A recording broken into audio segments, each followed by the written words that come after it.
Lassana Coulibaly est interpellé. C'est la fin de son errance criminelle. Devant la cour d'assises de Riom, il se décrira comme un cambrioleur capable de se muer en violeur quand l'opportunité se présentait. Mais la beauté de toutes ses victimes laisse penser qu'il effectuait des repérages. Lassana Coulibaly a promis de dire toute la vérité. Mais le fera-t-il ? Accusé levez-vous est un podcast du groupe Centre France. Cet épisode est écrit et réalisé par Bertrand Hiverneau, Roland Segui et Stéphanie Delanne.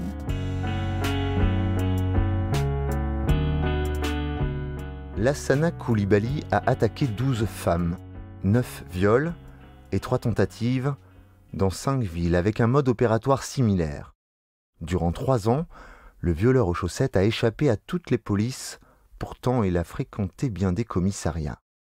Quel est le parcours de ce criminel cruel et insaisissable ? Lassana Coulibaly naît le 12 juin 1980 en Seine-Saint-Denis d'un père éboueur d'origine mauritanienne et d'une mère femme au foyer d'origine sénégalaise. Il grandit à Aulnay-sous-Bois. Un gamin, dit-on, gentil avec tout le monde. Un gamin qui va partir à la dérive à l'adolescence. Son père est violent, ses parents divorcent en 1995, tandis que Lassana Coulibaly glisse de l'école à la rue.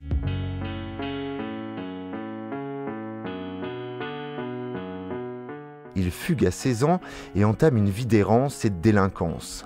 Il dort dans des foyers ou dans des squats, il vit de rapines et de petits trafics. Il monte dans des trains pour changer de ville, sans but précis. Les comparutions en justice rythment son tour de France. Vol, dégradation, détention d'armes prohibées et de stupéfiants, Lassana Coulibaly ment régulièrement sur son identité pour brouiller les pistes, mais il n'évite pas les incarcérations. C'est ainsi qu'il se retrouve à la maison d'arrêt de Clermont-Ferrand le 5 février 2003. Il a déjà violé 2 fois à Montpellier, mais ce n'est pas un criminel sexuel que les policiers recherchent, c'est celui qu'ils surnomment Spider-Man. Un cambrioleur particulièrement agile qui escalade les façades d'immeubles. Lassana Coulibaly est remis en liberté 3 mois plus tard. Il est soumis au suivi d'une formation. Il se rend au cours pendant quelques semaines, puis il disparaît des radars. Il cambriole, il viole, itinérant du crime. Quand l'ADN confirme qu'un seul et même homme s'en est pris à toutes ces femmes, les différentes instructions sont rassemblées à Clermont-Ferrand et confiées au juge Jean-Christophe Riboulet.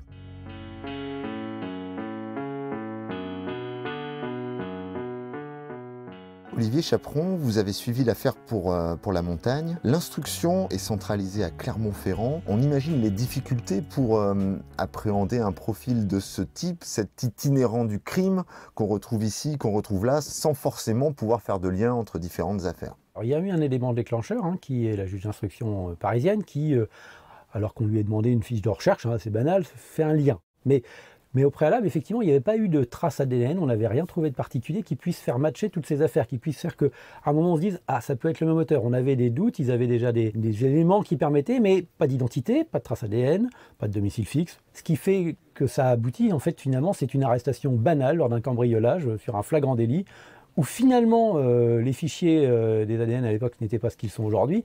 On fait un prélèvement, alors qu'il avait toujours s'y était opposé. Là, on fait un prélèvement qui correspond avec ce que les enquêteurs ont déjà sous le coude pour les autres viols.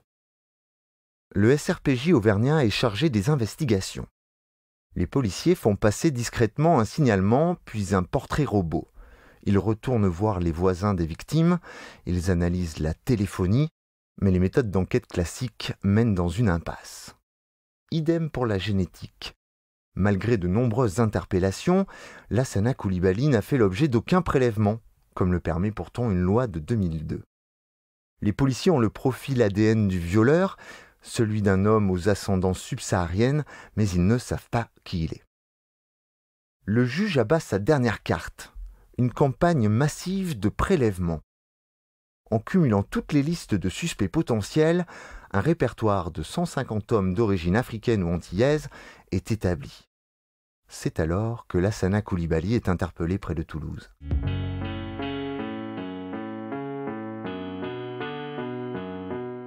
Une juge parisienne avait émis un avis de recherche à son nom. Il était son suspect numéro 1 dans une affaire de viol dans un foyer de jeunes travailleurs du 11e arrondissement. Et aussi, par les concordances génétiques, un potentiel violeur aux chaussettes. Lassana Coulibaly est pris en flagrant délit de vol par escalade dans un appartement de Blagnac le 8 décembre 2005. Il garde le silence face aux policiers, qui parviennent néanmoins à l'identifier et à le soumettre à un prélèvement ADN. En attendant le résultat, il est condamné à 8 mois de prison pour une série de cambriolages et placé en détention. 3 semaines plus tard, le résultat tombe. L'ADN de Lassana Coulibaly match. Le violeur aux chaussettes, le violeur du foyer, c'est lui. La campagne de prélèvement massif d'ADN est annulée en dernière minute. Lassana Coulibaly figurait sur la liste. Les policiers parisiens et clermontois sautent dans un train. Ils se relaient pour auditionner Lassana Coulibaly, mais le jeune homme reste mutique. Le 2 janvier 2006, il est transféré à Clermont-Ferrand et mis en examen pour viol et tentative de viol aggravé par l'usage d'une arme et par la séquestration de la victime. Le 25 janvier 2006, dans le bureau de Jean-Christophe Riboulet, Lassana Coulibaly parle enfin. Il reconnaît les agressions. L'audition débute à 9h et se termine à 21h30. D'autres suivront et une ligne de défense se dessine déjà. Ce sont des vols qui se sont transformés en viols. Lassana Coulibaly ne se voit pas comme un prédateur sexuel. Renvoyé devant la cour d'assises du Puy-de-Dôme, à Riom, Lassana Coulibaly fait une première halte judiciaire au tribunal correctionnel de Clermont-Ferrand pour solder le compte de 4 cambriolages où il a aussi laissé son ADN. Face à ce qu'il attend quelques mois plus tard, ce procès paraît anecdotique, d'autant que Lassana Coulibaly n'y assiste pas. Il refuse de sortir de sa cellule de la maison d'arrêt de Moulins-Yzeure. Il est condamné en son absence à 1 an de prison. Mais cette procédure ne vise pas que lui. Un ami est à la barre pour le recel d'un téléphone mobile dérobé par Lassana Coulibaly. Sur la piste de la carte SIM de cet appareil, les policiers avaient interpellé ce Clermontois de 38 ans. Ils s'étaient vite rendu compte qu'il ne tenait pas leur voleur, mais quelqu'un qui le connaissait et qui l'avait hébergé. Pour autant, le trentenaire s'était refusé à leur donner un nom. À l'époque, personne ne savait que c'était un violeur, se défend-il devant les juges. Je ne savais même pas qu'il avait un casier judiciaire. Je l'ai connu seulement quelques mois, je l'ai trouvé sympa, généreux, très souriant, un vrai gentleman. C'était en septembre 2005, un geste de coopération aurait pu éviter le dernier viol.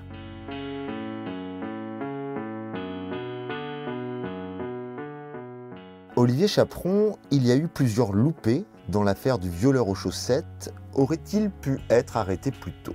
Oui, je pense qu'il y a eu des ratés, mais est-ce que ce sont des ratés conscients ? Est-ce que ce sont des problèmes aussi logistiques, informatiques, de traces ? Parce qu'en fait, l'essentiel tient à la trace ADN. Les fichiers n'étaient pas tenus à jour comme aujourd'hui.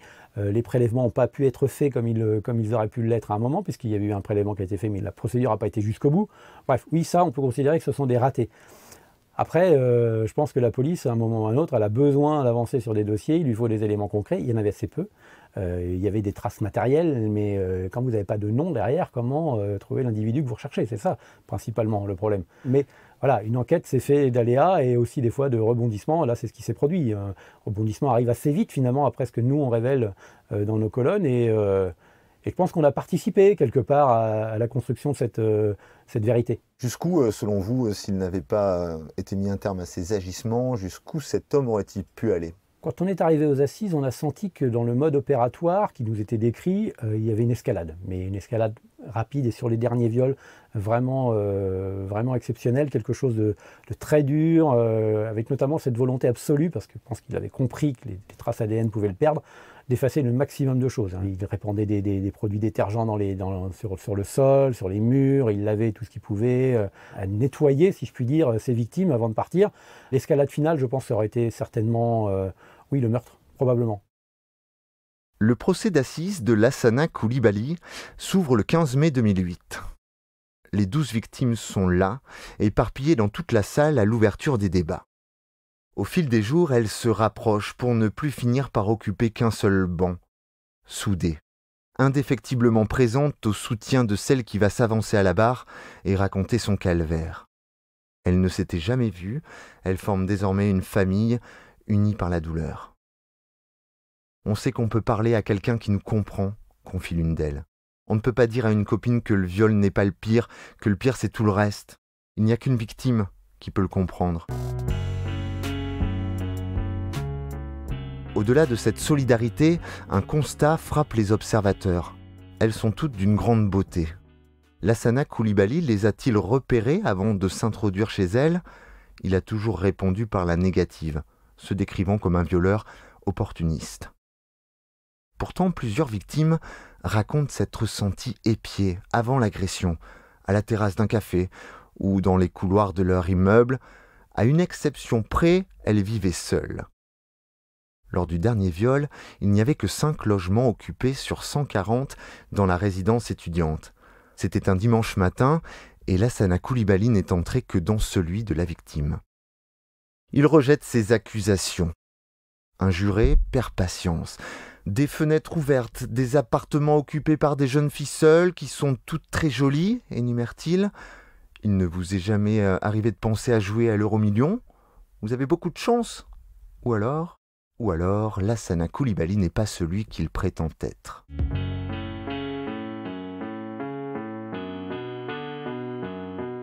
La cour a déjà du mal à savoir qui il était avant de basculer dans le crime.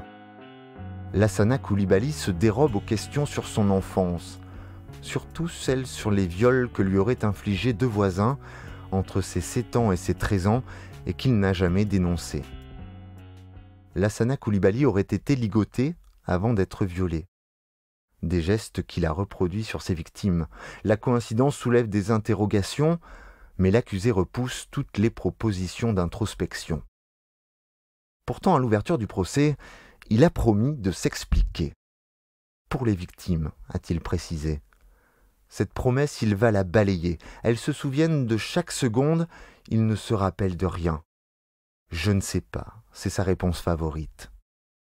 L'une de ses victimes trouve le courage de le regarder dans les yeux pour lui envoyer « Ne pas se souvenir de ce que tu as fait, c'est une humiliation supplémentaire. C'est encore pire pour moi et pour toutes les filles. C'est encore plus pervers. » Lassana Coulibaly va répondre à cela, mais par l'écrit.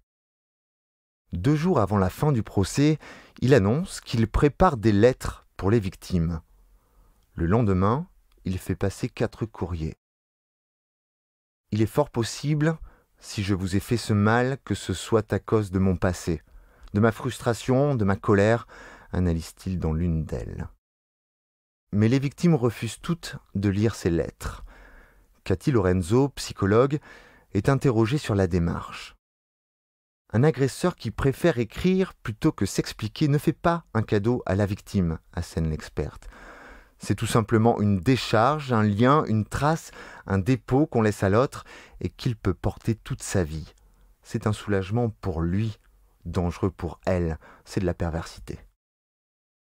Le docteur Patrice Moreau, psychiatre, est questionné pour sa part sur le regard que Lassana Coulibaly porte sur les femmes. « Il est plus fort que le mépris, répond-il. C'est un profond sentiment de haine.